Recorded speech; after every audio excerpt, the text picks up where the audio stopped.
urgent about this bill being debated today on a Saturday. It's that we let the employees of the National Library know whether or not their employment is going to be secure under Part 2 of this piece of legislation.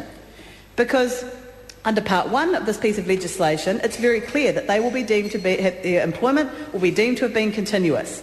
They will continue to have a job. And leading up to Christmas, I think it would be particularly nice of the Minister to take a call and clarify that Section 35 covers this off and gives those employees certainty that they will still have a job.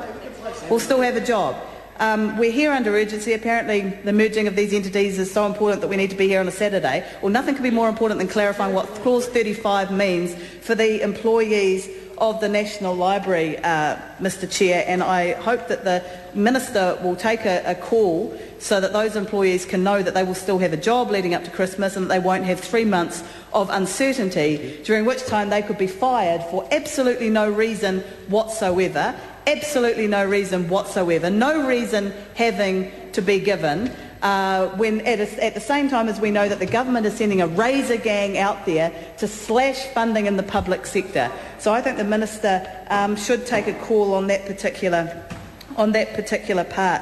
And I want to come now to Clause 24 about the National Librarian. I know that this is an area that some of my colleagues are going to pick up on in more detail, because Clause 24 actually has some quite odd wording to it, because as we know, the National Librarian is now going to be a Level 3 manager in the Department of Internal Affairs.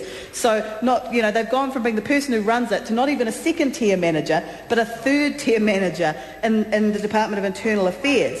And what Clause 24, subsection 2 on page 15 of this bill says is the National Librarian is the person for the time being appointed to that office. And now that jumped out at me, because I don't think you need to say for the time being unless you're suggesting that there's going to be a time when there is not a National Librarian employed in that office.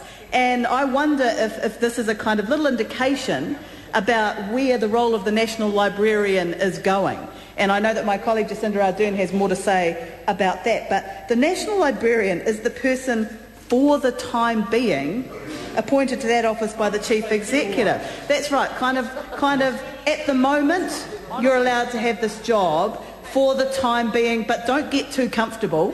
Don't get too comfortable, because in the future this role may not be there. And that's not a kind of wording that I remember seeing for other positions within the public sector. I mean, it stands to reason that the National Librarian is the person who's doing the job when the Chief Executive appoints them. You don't need to kind of make it clear that it's just in the here and now and don't kind of make any long-term plans.